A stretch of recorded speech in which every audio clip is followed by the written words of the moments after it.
जय हिंद मेरे डियर साथी, मैं आपका साथी विकास और आज हम देखने वाले हैं कक्षा 10 विषय विज्ञान यानी सेट की बात देखी जाए तो ये 2024 का पेपर है 824 आईजे। ये लेक्चर नंबर 2 है। इसके लेक्चर नंबर 1 में हमने पूरा डिटेल में बहुत सारा चीज़ कवर कर लिया था। लगभग 1 घंटे या एक मिनट का वीडियो है, ठीक है। उस पर उतना समाप्त हो गया था। उसमें हम इस वाले लेक्चर पे कहाँ पहुँच चुके थे आपको बता देते थे।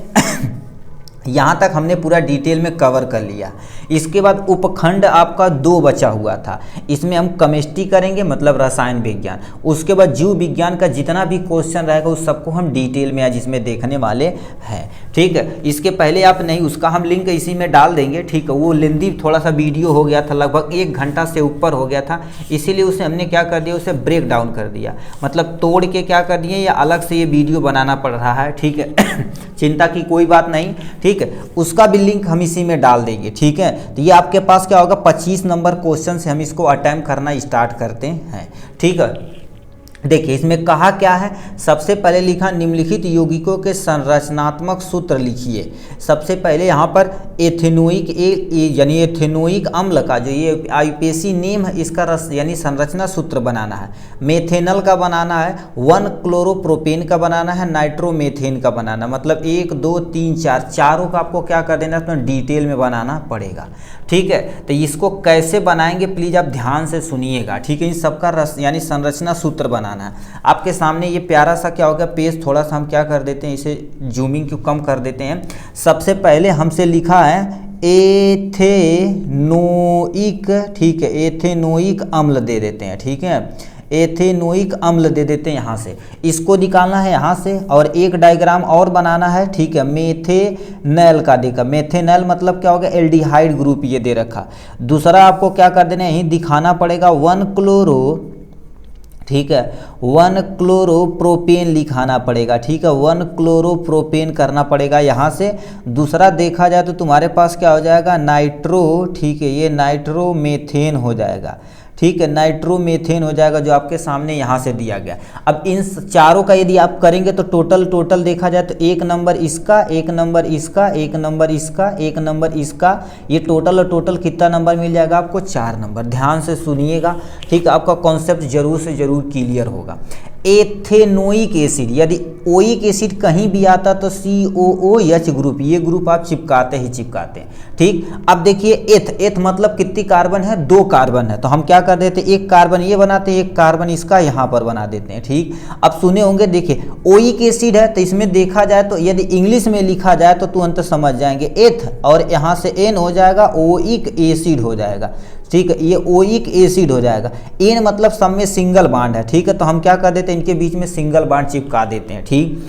अब देखा जाए तो यहाँ पर आपको कैसे लिखना पड़ेगा, ये डबल यानी डबल O है और H है, तो डबल बाड के साथ O चिपका दो और यहाँ पर क्या कर दो, O और H चिपका दो, ये चिपका देते हैं। कार्बन की संयोजकता 4 होती, 1 2 3 4, यानी कार्बन हमेशा 4 बंध बनाएगा, तो ये बंध यहाँ पर हो गया।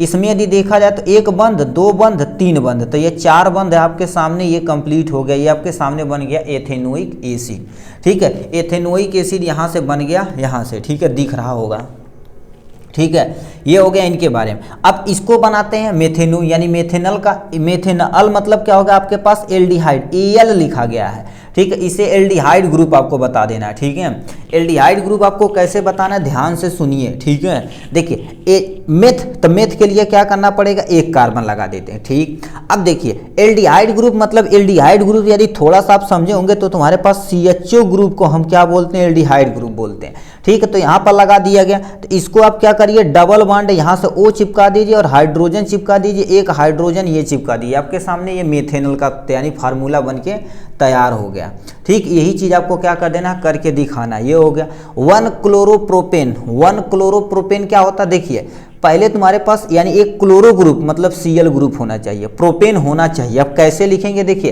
प्रोपेन के लिए देखा जाए तो मेथ एथ प्रो, तीसरे नंबर पे तो 3 carbon, 1 carbon, 2 carbon, 3 carbon, 3 carbon हमने यहाँ चिपका दिया, अब देखिए एक पे क्लोरो है तो यहीं पर हम क्या कर देते हैं, क्लोरीन चिपका देते हैं और नंबरिंग कर देते हैं 1 नंबर 2 नंबर यहाँ से 3 नंबर। अब देखिए जाए देखा जाए तो इनके बीच में सिंगल बांड हमने लगा दिया क्योंकि प्रोपेन एन है, ठीक है। तो एन में कोई भी तुम्हारे पास ना तो डबल बांड ना तो ट्रिपल बांड होता, सिंगल बांड होता। अब इसकी संयोजकता कंप्लीट कर दी, एक बांड 2 बांड 3 बांड ऊपर, यहाँ से क्या हो जाएगा ये यहाँ पर 4 बांड हो जाएगा।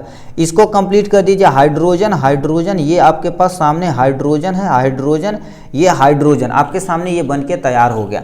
अब देखिए जो 1 क्लोरो 1 पे क्लोरो है, मेथ एथ प्रोप, यहाँ पर क्या हो जाएगा प्रोपेन हो जाएगा जो आपके सामने ये दे रखा।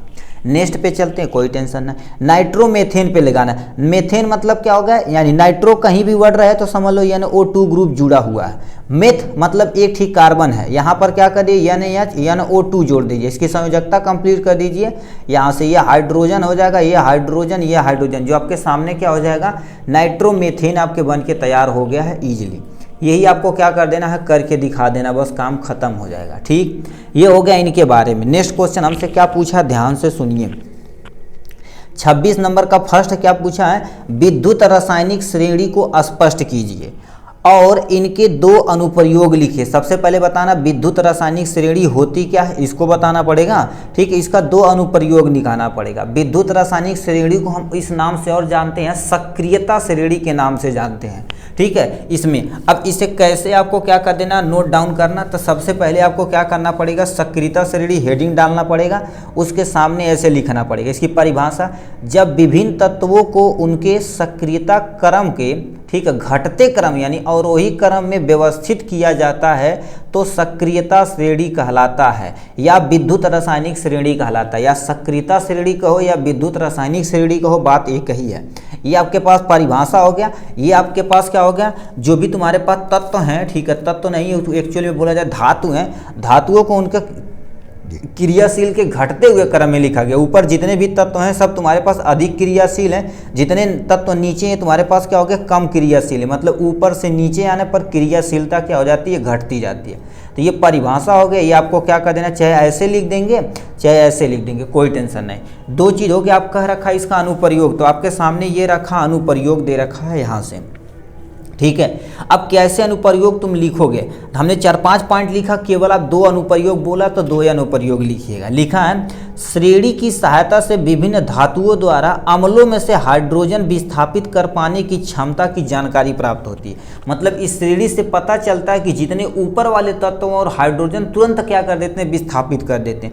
नीचे वाले तत्व हाइड्रोजन विस्थापित करते हैं बट उनमें टाइम लगता है। ठीक है, तो यही चीज़ लिखा गया है यहाँ से। दूसरा पॉइंट में लिखा है धातुओं की सक्रियता की तुलना करने में क्या हो जाती है, इनकी सहायता मिलती है। यदि आप सक्रियता श्रेणी पढ़ेंगे तो इस पर जान जाएंगे कि ये कम क्रियाशील है, ये ज़्यादा क्रियाशील है। ठीक है, उसी के अनुसार धातुओं की क्रियाशीलता का ज्ञान होना इन्हीं से हम निर्भर करते हैं। ठीक है, नेक्स्ट पॉइंट में यहाँ से इसे प्लीज आप नोट डाउन कर लीजिएगा क्योंकि एमसीक्यू में 2023 में एक सेट में पूछा गया है।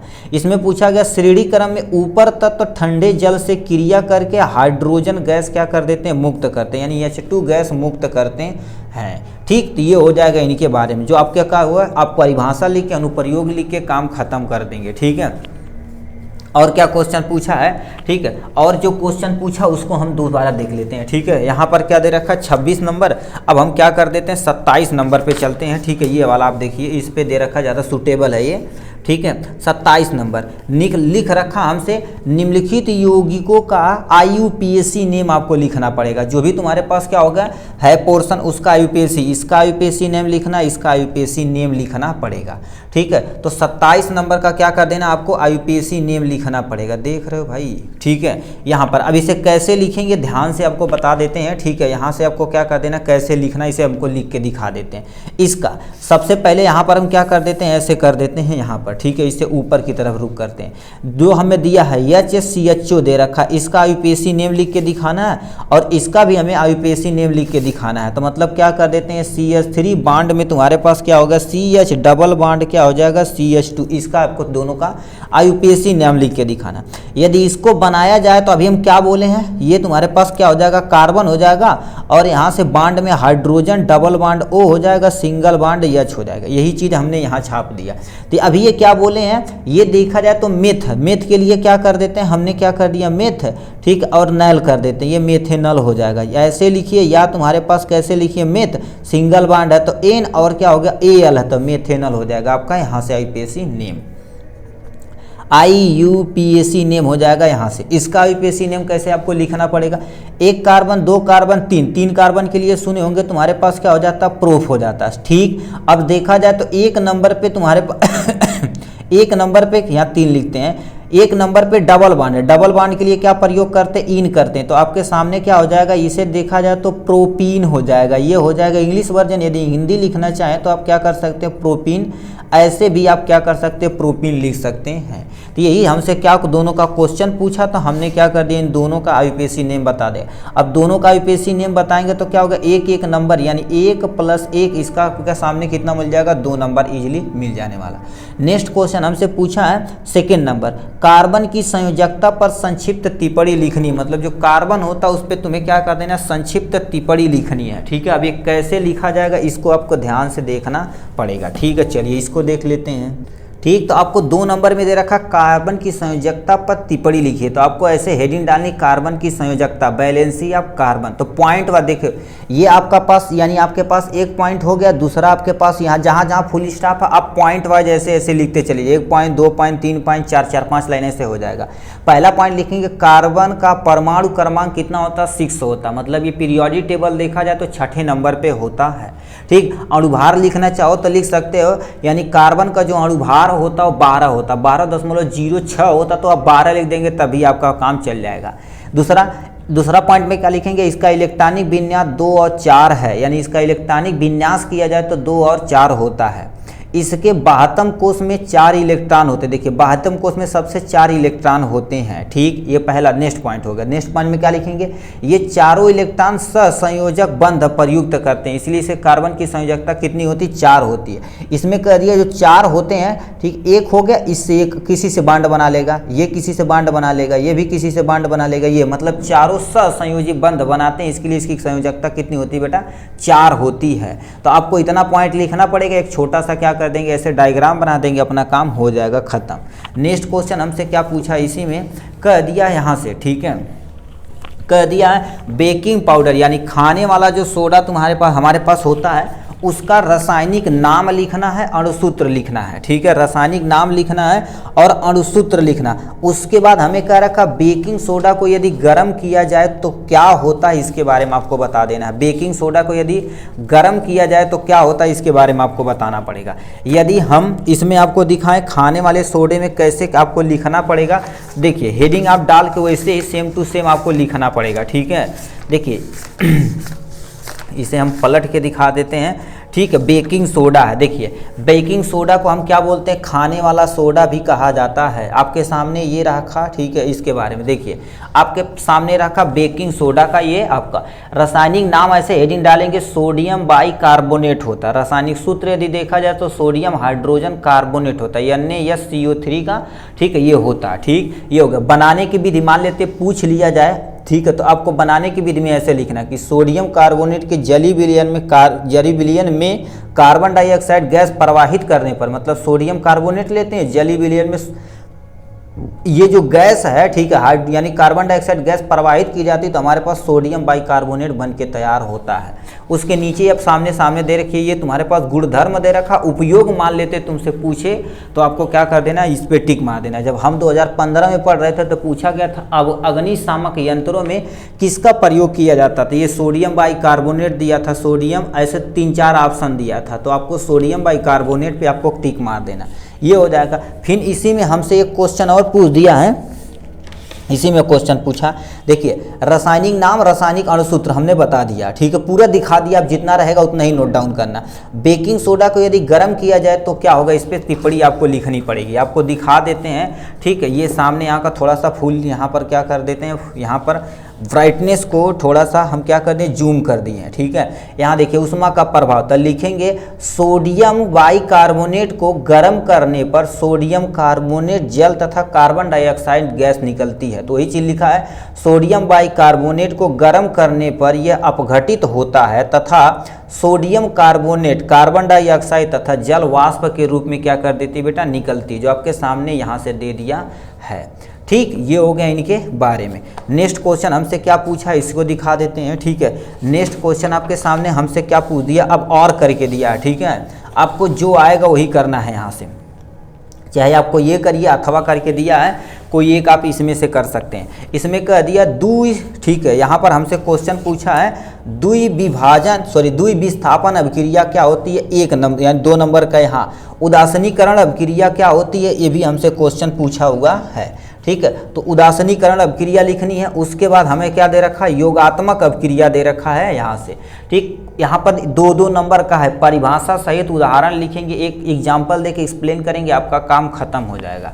ठीक है, तो यहाँ से हमसे देखिए लिख रखा विस्थापन अभिक्रिया क्या होती है, यहाँ से देखिए लिखा द्विविस्थापन अभिक्रिया पूछा है। ठीक है, तो द्विविस्थापन अभिक्रिया आप कैसे लिखेंगे, परिभाषा सबसे पहले लिखेंगे, द्विविस्थापन अभिक्रिया यहाँ से लिख देंगे। ठीक है, इतना बड़ा आप लिखेंगे। ठीक है, एक चीज़ और हम यहाँ से बता देते हैं छोटे में, ठीक है, जिससे आप क्या कर सकते हैं, लिख सकते हैं। ठीक है, हम कहाँ लिखे थे जी, चलो यहाँ पर लिखेंगे क्या, देखिए सबसे पहले परिभाषा में क्या लिखा, जिन अभिक्रियाओं में यौगिकों के आयनों तथा अन्य घटकों में अदला बदली होती है, यानी एक्सचेंज होता है, उसे द्विविस्थापन अभिक्रिया या उभय अपघटन अभिक्रिया भी कहते हैं। यानी द्विविस्थापन न दे के उभय अपघटन अभिक्रिया देगा तब भी आपको इसी को एक्सप्लेन करना पड़ेगा। ठीक है, तो यहाँ पर क्या दे रखा है, ये परिभाषा हो गई। एक एग्जाम्पल लिख देना कि ठीक है, सिल्वर नाइट्रेट को यदि सोडियम क्लोराइड के साथ अभिक्रिया कराया जाता है, तो ये देखिए सोडियम ज़्यादा रिएक्टिव है, तो क्या करेगा, Ag को यहाँ से क्या कर देगा, हटा देगा। ये जब हटाएगा तो ये क्लोरीन के साथ रिएक्ट करके क्या हो जाएगा, सिल्वर क्लोराइड बना देगा।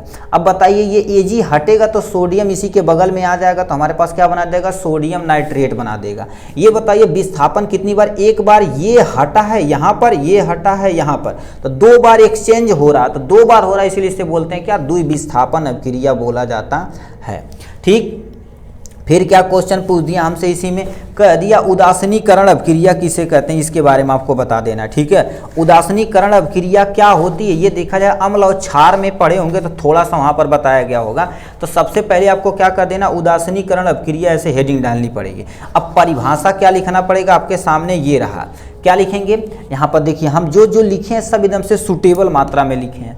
जब अम्ल क्षार, ठीक है, अम्ल क्षार के साथ अभिक्रिया करता है, लवण तथा जल का निर्माण करता है, इसी को उदासीनीकरण अभिक्रिया कहते हैं। तो यहाँ पर उदाहरण आप हेडिंग डाल के क्या लिखेंगे, 1 नंबर परिभाषा में और 1 नंबर क्या लिखेंगे, उदाहरण में मिलेंगे, क्योंकि केमिस्ट्री में जब तक उदाहरण के साथ आप एक्सप्लेन नहीं करेंगे तब तक मज़ा नहीं आएगा। ठीक है, तो यहाँ पर लिखा देखिए, जब भी कोई क्षार किसी अम्ल के साथ अभिक्रिया करता है, तो हमने एक क्षार ले लिया सोडियम हाइड्रोक्साइड ले लिया, एक अम्ल ले लिया हमने क्या कर दिया, हाइड्रोजन क्लोराइड ले लिया। इन दोनों को जब अभिक्रिया कराया जाता है तो हमारे पास क्या बनता है, सोडियम क्लोराइड बनता तथा जल का निर्माण होता है, सोडियम क्लोराइड बनता तथा जल का निर्माण होता है। ये बताइए, ये यदि देखा जाए तो उदासीन है, ये भी उदासीन है, इसीलिए इस अभिक्रिया को ही नाम दे दिया गया उदासीनीकरण अभिक्रिया। ठीक है, उदासीनीकरण अभिक्रिया हो जाएगी यहाँ से, उदासीनीकरण अभिक्रिया हो जाएगी यहाँ से, आपके सामने ये दे रखा। ठीक है, तो चाहे आप वो करिए। ठीक है, यहाँ पर परिभाषा लिख के उदाहरण देख के काम खत्म कर दिए। नेक्स्ट क्वेश्चन हमसे क्या पूछ दिया, ध्यान से देखिए, योगात्मक अभिक्रिया के बारे में आपको बता देना है। ठीक है, योगात्मक अभिक्रिया को हम संयोजन अभिक्रिया के भी नाम से जाना जाता है। ठीक है, अब इसे कैसे आपको लिखना है, यहाँ पर देखिए दे रखा। ठीक है, परिभाषा लिखा है तुम्हारे पास, संयोजन अभिक्रिया या योगात्मक अभिक्रिया, आपके सामने परिभाषा और यहाँ पर 2-3 उदाहरण। ठीक है, आपको जो समझ में आएगा एक केवल उदाहरण लिखना पड़ेगा। लिखेंगे, वे रासायनिक अभिक्रियाएं जिनमें 2 या 2 से अधिक पदार्थ संयोग करके एक नया पदार्थ बनाते हैं, संयोजन अभिक्रिया या योगात्मक अभिक्रिया कहलाती है। योगात्मक नाम से पता 2 चीज जुड़ने वाला है, 2 चीज जब जुड़ेगा तो क्या करेगा, यानी एक नया पदार्थ बनाएगा, तो उसी को हम योगात्मक अभिक्रिया बोलते हैं। ठीक है, तो यहाँ पर लिख रहे सल्फर ऑक्सीजन से अभिक्रिया करके सल्फर डाइऑक्साइड बनाता है, या मान लेते ये भी नहीं समझ में आता तो ये लीजिए ना, कार्बन ऑक्सीजन के साथ अभिक्रिया करके कार्बन डाइऑक्साइड बनाता है। कोई एक एग्जाम्पल आपके माइंड में याद होना चाहिए जिससे जिससे आप एग्जाम में लिख सकें। ठीक है, आपको बता देना चाहते हैं यदि आपको इसको नोट चाहिए तो हमारे लिंक इसी में कमेंट बॉक्स में, ठीक है, लिंक में लिखिएगा सर हमें पीडीएफ चाहिए। ठीक है, पीडीएफ चाहिए तो आपको क्या कर दिया जाएगा, पीडीएफ भी आपके व्हाट्सएप पे प्रोवाइड करा दिया जाएगा इजीली। ठीक है, ये हो जाएगा। नेक्स्ट क्वेश्चन हमसे क्या पूछा, ये तीनों हो गए यहाँ से। अब हमारे पास भाग 3 आता है जो बायो वाला पोर्शन से आता है। याद रखना बायो में आपको थोड़ा थोड़ा डायग्राम बनाना पड़ेगा। ठीक है, क्योंकि डायग्राम से ही यहाँ पर बायो में आप अच्छा नंबर पा सकते हैं। ठीक है, तो इसमें बायो में आपको डायग्राम बनाना पड़ेगा। ठीक है, सबसे पहला क्वेश्चन आपसे पूछा है तंत्रिका तंत्र यानी जो न्यूरॉन होते हैं, संरचना, नामांकित चित्र और उनके कार्यों का क्या करना, तुम्हें उल्लेख करना पड़ेगा। ठीक है, तो देखिए इसके कितना नंबर है, 4 नंबर है टोटल मेरे भाई, तो प्लीज आप इसे कॉन्सेंट्रेट होके सुनिएगा। ठीक है, इसे हम निकालते हैं, पेज कहाँ पर, ठीक, तो आपके पास तंत्रिका तंत्र का संरचना सहित चित्र बनाना है, उसके बाद कार्यों का भी वर्णन करना है। तो आपके सामने ये रखा टोटल यानी देखिए तंत्रिका तंत्र जिसे हम न्यूरॉन के नाम से भी जाने जाते हैं। तो पहले इनके बारे में थोड़ा सा लिख देंगे, संरचना हेडिंग डाल के आप डायग्राम बना देंगे, डायग्राम के नीचे 1-2 पॉइंट कार लिख देंगे, अपना काम 4 नंबर बन जाएगा। ठीक, तब इसे कैसे लिखेंगे ध्यान से सुनिए। तंत्रिका तंत्र तंत्रिका ऊतक का बना होता है, ये पहली पॉइंट में लिखेंगे। मतलब जो तंत्रिका तंत्र हमारे पास होता है, माइंड में आता है तंत्रिका तंत्र क्या होता है। जैसे आप एक पढ़े होंगे तंत्र, डाइजेस्टिव तंत्र यानी जिसे हम क्या बोलते हैं, पाचन तंत्र, श्वसन तंत्र, उत्सर्जन तंत्र। उसी तरह से हमारे शरीर के अंदर एक तंत्र होता है। जैसे आपकी अंगुली यहाँ पर हम मारे तो ये ब्रेन को लेके जा रहा है, कोई ना कोई मैसेज लेके जा रहा है कि नहीं, जो मैसेज लेकर जा रहा है उसी को क्या बोलते हैं, तंत्रिका तंत्र बोलते हैं। ठीक, तंत्रिका ऊतक की सबसे छोटी इकाई क्या होती है, तंत्रिका कोशिका, जिसे हम न्यूरॉन के नाम से भी जानते हैं। ठीक, और न्यूरॉन ज़्यादा इजी एज कंपेयर टू तंत्रिका कोशिका। तो सिंपल सा क्या होती है, तंत्रिका ऊतक सबसे छोटी इकाई। यदि मान लेते तुमसे पूछे तंत्रिका तंत्र की सबसे छोटी इकाई क्या होती है, तो आपको किसना माना, तंत्रिका कोशिका या न्यूरॉन के नाम से जो भी रहेगा उस पर टिक मार देना। नेक्स्ट क्वेश्चन पूछा क्या, नेक्स्ट पॉइंट में क्या लिख रखा, यह उद्दीपनों को शरीर के बाहर तथा अंदर से ग्रहण करते हैं और संकेतों को एक न्यूरॉन से दूसरे न्यूरॉन में क्या कर देते हैं, भेजने का काम करते हैं। मतलब ये कोई भी चीज उद्दीपन को पहले ग्रहण करते हैं, भेजते हैं ब्रेन को, ए ब्रेन वहां मच्छर काटा था तो भट्ट से मार देते हैं हम ना। जैसे आपको पैर हो गया, पैर में वाले थे मच्छर काट रहा, तो वो क्या होता है, जैसे यहाँ पर सेंस गया, सेंसरी न्यूरॉन लेके गया भन्न से, ब्रेन स्पाइनल को दिया, स्पाइनल ब्रेन को दिया, ब्रेन कहेगा ही मच्छर काटा था मार दूं तमाचा, तो मारेगा एक ही बार में भस्म हो जाएंगे। ठीक होता है ना, तो ही चीज़ सेम टू सेम यहाँ पर होती है। ठीक, संकेतों को एक न्यूरॉन से दूसरे न्यूरॉन पर भेजने का कार्य करता है। ठीक, नेक्स्ट में क्या दे रखा है, स्पाइनल मस्तिष्क और स्पाइनल कार्ड जो होता है तंत्रिका ऊतकों से बने होते हैं। मतलब जो हमारा पास ब्रेन होता है, देखिए आपके सामने ये ऊपर ब्रेन हो गया, यहाँ से हमारे पास स्पाइनल हो गया। तो स्पाइनल मतलब जो तुम्हारे पास रीढ़ की हड्डी हो गई, ये ब्रेन हो गया। यहाँ से मैसेज आएगा, यहाँ से मैसेज आएगा, यहाँ ऊपर नीचे सबसे आएगा, ये स्पाइनल को देगा, स्पाइनल ब्रेन को देगा। ब्रेन जैसा काम करना रहेगा उसी तरह से ये करेगा। ठीक, तो ये हो जाएगा इनके बारे में। अब संरचना में क्या करना पड़ेगा, आपको ये प्यारा सा डायग्राम बनाना पड़ेगा। ठीक है, प्यारा सा डायग्राम बनाना पड़ेगा, जो आपका नाम लिख देना है। तो सबसे पहले ये जो तुम्हारे पास भूतनी नुमा संरचना है, ठीक है, इसे थोड़ा सा इसे एडवांस टाइम में बना देते हैं। ठीक है, ये भूतनी नुमा संरचना जो ऐसे, ठीक है, ये भूतनी नुमा संरचना, इसी को टोटल साइटॉन बोलते हैं। एक सिंगल रहेगा तो उसे डेंड्राइट्स बोलते हैं, और ये सिंगल वाला, और थोड़ा सा पीछे की तरफ आएंगे तो इसे डेंड्रॉन्स बोलते हैं। इसके बीचों बीच क्या पाया जाता है, केंद्रक पाया जाता है, जो सामने दे रखा। उसके बाद ये जो खाली स्थान है, ठीक है, खाली स्थान के बगल में ये देखिए, ये वाला पोर्शन जो हमने ब्लैक कर रखा, ये तुम्हारे पास क्या होगा, एक्सॉन है। ठीक है, ये खाली स्थान को क्या बोलते हैं, रेनवियर नोड बोलते हैं, नोड ऑफ रेनवियर से बोला जाता है। और ये सबसे लास्ट में ये वाला जो पोर्शन होता है, जो हमारे पास मसल से अटैचमेंट होता है, इसी को साइनेप्टिक घुंडी या साइनेप्टिक नोब के नाम से भी जाना जाता है। और ये बीच में जो पाइप आ रही है, इसे क्या बोलते हैं, माइलिन शीथ बोलते हैं, जो कवरिंग का करने का काम करती है। तो आपको थोड़ा सा बड़ा डायग्राम ऐसे बनाना और इसको क्या कर देना, लिख देना, काम खत्म। उसके बाद कार्य क्या कर देता, शरीर के विभिन्न भागों के बीच सूचनाओं के आदान प्रदान करने के लिए क्या होती, तंत्रिका तंत्र होती। मतलब यह क्या कर देती है, हमारे पास विभिन्न अंगों में से एक जगह से मैसेज लेती है, दूसरे जगह पठाती है, ये मैसेज आया हो वहाँ भेजा हो, तो इसे भेजने का काम करती है तंत्रिका तंत्र। ठीक है, तो यही आपको क्या करना पड़ेगा, एक पेज कम से कम लिखना पड़ेगा, तो आपका क्या हो जाएगा, 4 नंबर 28 नंबर वाला क्वेश्चन बन जाएगा। नेक्स्ट क्वेश्चन हमसे क्या क्वेश्चन पूछ दिया, इस पे आपके ध्यान से देखते हैं। ठीक है, इसमें देखिए नेक्स्ट क्वेश्चन पूछा है, लिंग गुणसूत्र से आप क्या समझते हैं? लिंग, मानव में लिंग निर्धारण की प्रक्रिया को समझाना। टोटल और टोटल कितने नंबर का है? 2, 2 + 2 4 नंबर का यहाँ से दिया हुआ है। ठीक है, तो इसको हम क्या कर देते हैं, देखते हैं इजली। ठीक है, इसको हम देखते हैं। ठीक है, 9वां पेज नंबर 9। ठीक है, 6, 7, 8, 9। ठीक है, आपके सामने ये रहा टोटल और टोटल क्या होगा, लिंग निर्धारण। जो भी चीज़ हम लिखे बहुत बेसिक तथा सरल तरीके से हमने लिखने की कोशिश की है। ठीक है, देखिए सबसे पहले हम क्या कर देते हैं, लिंग निर्धारण क्या होता है इसके बारे में हम आपको बता देते हैं। ठीक है, देखिए आपको इतना बड़ा लिंग पढ़ने का मन कर रहा है तो हम सारा चीज़ हम छोटे छोटे टुकड़ों में बना के दे दिए। हर चैप्टर ये सब जितने भी चीज़ें हैं सबका हम क्वेश्चन टुकड़े टुकड़े में कर दिए हैं। ठीक है, आप जाएंगे। ठीक है, चैप्टर का नाम क्या है? चैप्टर का नाम तुम्हारे पास जो रहेगा क्या बोलते हैं इसे, मेंडल का नियम वाला है ना। ठीक है, इसमें ठीक अनुवांशिकता जैव विकास का हमने क्या कर दिया, प्लेलिस्ट बना दिया। वहाँ जाकर देखेंगे तो ये सब चीज़ छोटे छोटे टुकड़ों में आपको मिल जाएगा। ठीक, यहाँ पर हम थोड़ा सा तेज़ी में चलते हैं, क्योंकि हमें क्या करना, थोड़ा सा जल्दी से कवर करना। पहला इसमें पॉइंट लिखा है, लिंग निर्धारण सेक्स डिटर्मिनेशन, मतलब लिंग निर्धारण वह प्रक्रिया है जिसके द्वारा यह सुनिश्चित होता है कि एक लिंगी जंतु में लैंगिक जनन के पश्चात उत्पन्न होने वाली संतान नर होगा या मादा होगा। मतलब सिंपल सा समझिए, आपकी मम्मी और आपके पापा हैं। ठीक है, अब ये बताओ दोनों क्या करेंगे, ये उनसे जो तुम्हारे पास गुणसूत्र आएगा वही निर्धारित करेगा कि तुम्हारे पास लड़का पैदा होगा, लड़की होगी या लड़का पैदा होगा। जो बच्चा पैदा होगा लड़का होगा कि लड़की, वो जो निर्धारित करता है उसी को हम क्या बोलते हैं, लिंग निर्धारण बोलते हैं। क्या बोलते हैं? लिंग निर्धारण बोलते हैं। ठीक है, अब ये भी नहीं समझ रहे तो आप ध्यान से हम क्या करिए, दोबारा समझते हैं, ये कॉन्सेप्ट पकड़ते हैं। ठीक है, जो भी कॉन्सेप्ट हम बोले, यदि देखा जाए तो ये मान लेते हैं तुम्हारे पास क्या हो जाएगी, मादा हो जाएंगी। ठीक, माता जी हो जाएंगी। या मान लेते हैं क्या हो जाएंगे, पिता यानी नर हो जाएंगे। ठीक, कोई टेंशन नहीं। आपको यदि थोड़ा सा नॉलेज होगा भाई, थोड़ा सा, ज़्यादा नहीं, थोड़ा सा। ठीक है, तो इसमें देखेंगे तुम्हारे पास क्या होते हैं, 46 गुणसूत्र इसमें होते हैं, 46 गुणसूत्र इसमें होते हैं। ठीक, अब इनसे देखा जाए तो 23 एक यानी एक जोड़ी तुम्हारे पास क्या हो जाता है, 23 जोड़ी, यहाँ पर 23 इनसे आता है और 23 यहाँ पर आता है। ठीक है, ये हो गया।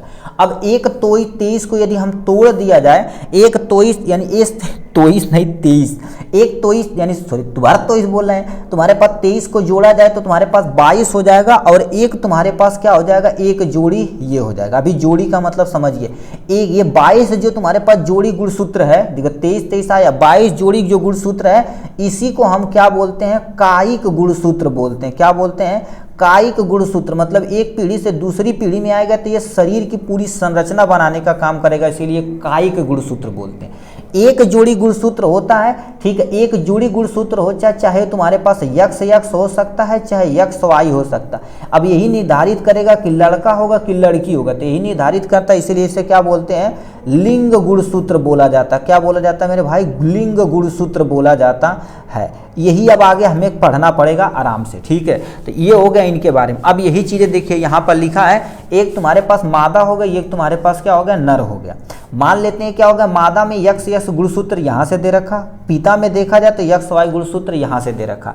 अब मान लेते हैं तुम्हारे पास 44 में से हम 22 को तोड़ के यहाँ रख दिए, 22 को तोड़ के यहाँ रख दिए, एक यक्स यहाँ रख दिए। ठीक है, ये तुम्हारे पास एक यक्स यहाँ रख दिए, एक यक्स हमने यहाँ रख दिया, कोई टेंशन नो। यहाँ पर भी क्या कर देते हैं, 22 हमने सब में पहुँचा दिया, यक्स यहाँ पर रख दिया, एक वाई यहाँ पर रख दिया। मान लेते हैं अब कितनी पॉसिबिलिटी बन सकती है। देखिए मान लेते हैं तुम्हारे पास 22 आएगा, यहाँ से 22 आएगा, ये 44 काई की मतलब पूरी शरीर की संरचना बनाने वाला गुणसूत्र होता। अब मान लेते हैं यहाँ से तुम्हारे पास क्या होगा, यक्स आया और यहाँ से भी यक्स आया, तो यक्स से यक्स आएगा तो लड़का यानी जो भी बच्चा पैदा होगा लड़की पैदा होगी। क्या होगी, लड़की। नेक्स्ट में क्या दे रखा, यहाँ से मान लेते हैं 22 आता है और यहाँ से भी मान लेते हैं 22 आता है। ठीक है, तो यहाँ से यक्स आया बट यहाँ से वाई आया, यक्स वाई यदि आएगा तो कौन सा बच्चा पैदा होगा, लड़का पैदा होगा। वही सेम टू सेम यहाँ पर एरो दिखा के एक स्टेप दो स्टेप बना देना यहाँ से। ठीक, तो ये लिंग यानी लिंग निर्धारण के ये हो गई प्रक्रिया। अब ये पॉसिबिलिटी कितनी % बन सकती है, यदि देखा जाए तो लड़का होने की पॉसिबिलिटी 50%, लड़की होने की पॉसिबिलिटी 50% दोनों पे होता। ठीक है, और याद रखना यदि देखा जाए तो माता पे कोई भी यानी कसर नहीं होता कि मतलब चाहे यक्स ये दे यक्स दे, हमेशा एक गुणसूत्र देंगे। पिता डिसाइड करते हैं बच्चा लड़का पैदा होगा या लड़की पैदा होगा, बट अपने यहाँ क्या होगा, ब्लेम केवल औरतों के दिया जाता है। प्लीज़ ऐसे जैसे आप पढ़े लिखे इंसान ऐसे मत किया करिए, ठीक है। ये हो गया। अब लिंग निर्धारण की प्रक्रिया आपके सामने यहाँ से दे रखी है, प्लीज इसे आप थोड़ा सा तेजी से पढ़ लीजिए, हम भी पढ़ के सुना देते हैं। मनुष्य में लिंग निर्धारण की प्रक्रिया निषेचन के दौरान होती है, निषेचन के दौरान फर्टिलाइजेशन के दौरान होती है। युग्म जनक में अर्धसूत्री विभाजन द्वारा अगुणित युग्मकों का क्या होता है, निर्माण होता है, जो सामने दे रखा। नेक्स्ट में लिखा है स्त्री में बने सभी युग्मक 22+ गुणसूत्र, जबकि पुरुष में 2 प्रकार के युग्मक यानी 22+ होते हैं।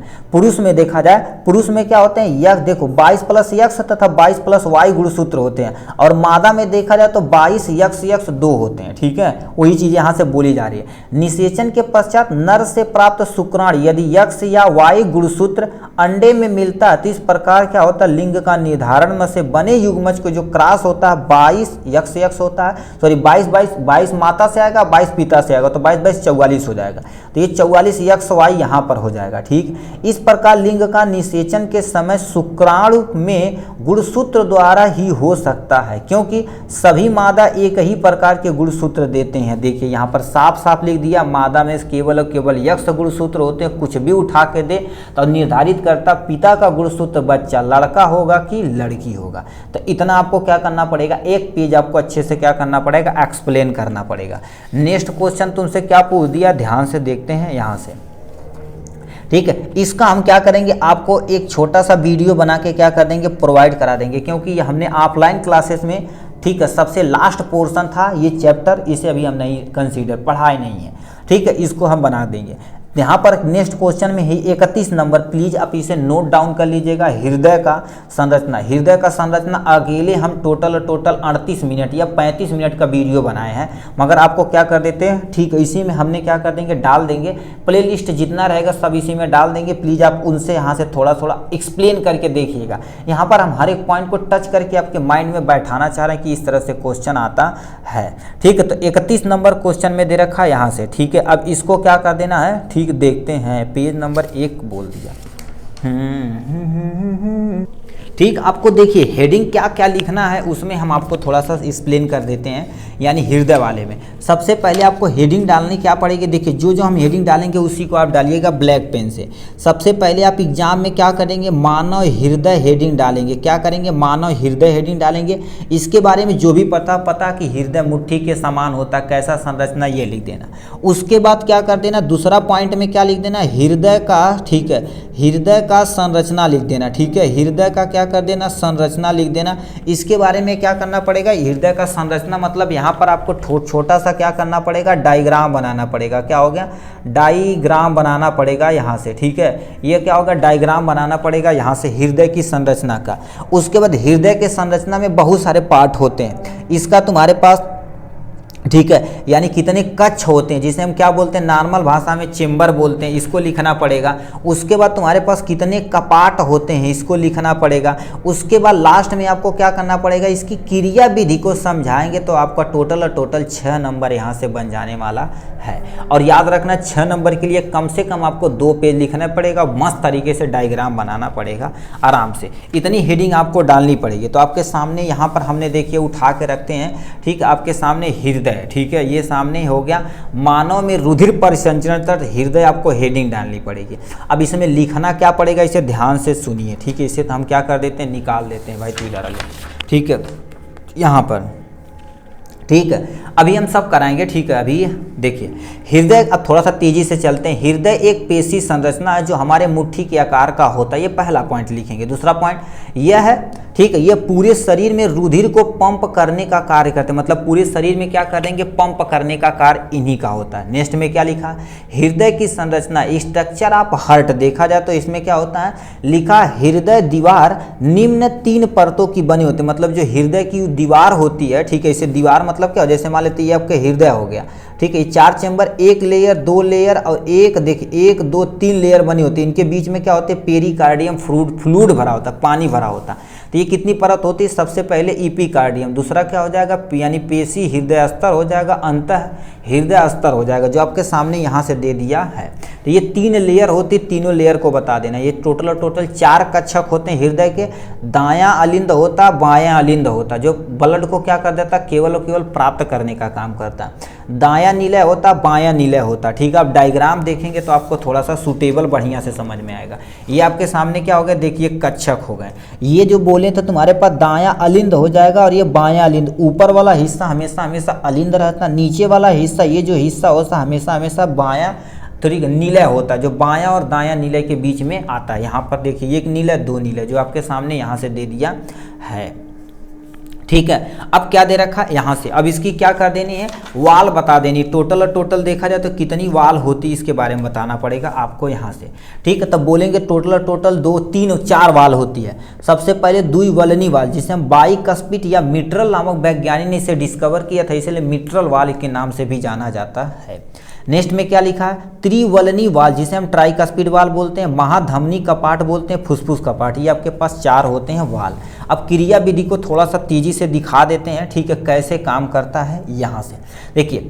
होता क्या है, ये पॉइंट आप पढ़ लीजिए, हम इस डायग्राम के जरिए आपको थोड़ा सा अच्छे से एक्सप्लेन कर देते हैं। ठीक है, देखिए ये मान लेते हैं हमारे पास 4 चेंबर, 1, 2, 3, 4 चेंबर। सबसे पहले फेफड़े से शुद्ध ब्लड आता है, फुसफुस शिरा के द्वारा हमारे पास इस वाले, ठीक है, इस वाले हिस्से में आता। तो ये जब दाबता तो इस वाले हिस्से में आता, ये दाबता तो पूरे शरीर में महाधमनी के द्वारा जाता। पूरे शरीर में जाने के बाद महाशिरा से होते होते यहाँ पर पहुँच जाता।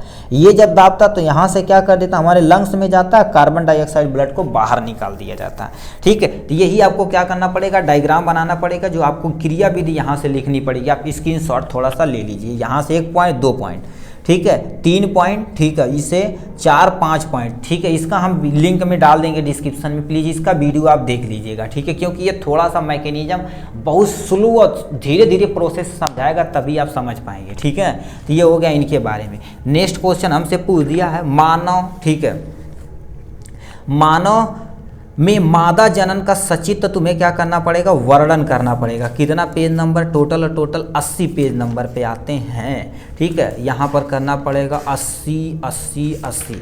ठीक है, तो ये आपके सामने हो गया मानव। ठीक है, आपके सामने दे रखा है मानव जनन तंत्र, मानव मादा जनन तंत्र आपको क्या करना पड़ेगा, दिखाना पड़ेगा। ठीक है, देखिए मादा जनन तंत्र में सबसे पहले मादा जनन का यहाँ छोटा सा डायग्राम, यहाँ डायग्राम बनाना पड़ेगा। उस डायग्राम के इतने पार्ट होते हैं, इसको क्या करना पड़ेगा, आपको अच्छे से एक्सप्लेन करना पड़ेगा। यदि हम दिखाएं डायग्राम, ठीक है, कौन सा है, रुक जाओ भाई, इसे ठीक, आपको यही डायग्राम आपका एनसीईआरटी का ये डायग्राम है, इसको आपको क्या करना पड़ेगा, वहाँ लिखना पड़ेगा मादा। ठीक है, जनन ये तंत्र का तुम्हारे पास पोर्शन है। ठीक है, ये हो गया। अब उसके पास इतने हेडिंग डालना पड़ेगा यहाँ डायग्राम बना के। अब उसके बाद यहाँ से आपको देखिए एक हेडिंग डाल के थोड़ा बहुत लिख देना, एक हेडिंग डाल के थोड़ा मतलब थोड़ा हेडिंग डाल के आपको क्या कर देना, लिख देना। तो सबसे पहले अंडाशय हेडिंग डालना, जो आपको क्या कर देना, यहाँ से इतना पोर्शन लिख देना पॉइंट डाल के।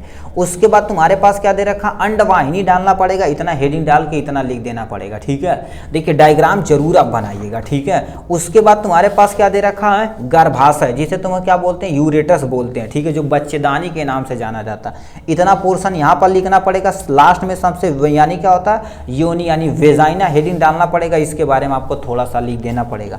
इतना लिखेंगे डायग्राम के साथ आप अच्छे से, तो आपका पूरी तरह से क्या हो जाएगा, ये क्लियर हो जाएगा आराम से।